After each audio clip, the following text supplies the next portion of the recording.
There's nothing quite like the scent of freshly picked basil, sweet, peppery, and straight from the garden. Today, follow along as I take you through a quick but exciting first for me, harvesting basil and getting it freeze-dried within minutes of picking.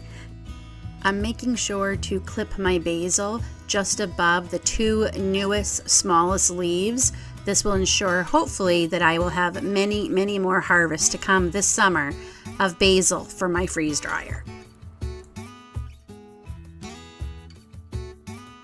It might not have been necessary to use the parchment, but I like that I can reuse this parchment for future batches.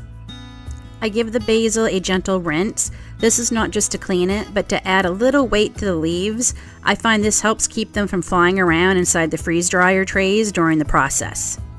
Before placing the basil in the trays, I run it through my salad spinner to remove most of the moisture. This step helps speed up the freeze drying process and prevents any excess water from causing issues. Since I have plenty of basil and a full 5 trays to work with, I don't need to pile the leaves up. I can spread them out in a nice, even layer to ensure everything dries consistently.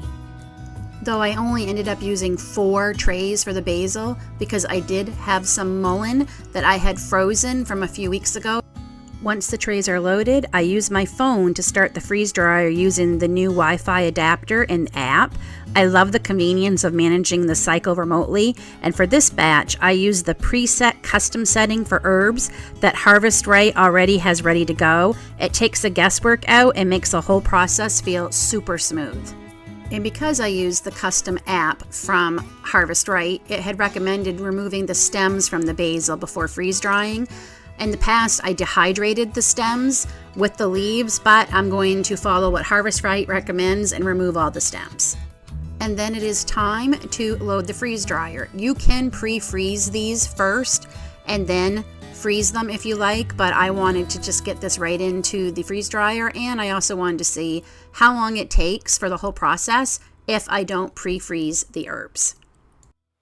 6.5 hours later, it's completely done.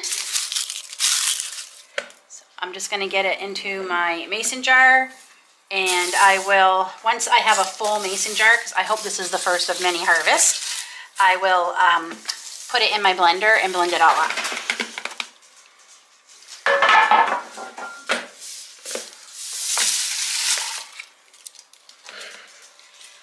Can't get over the color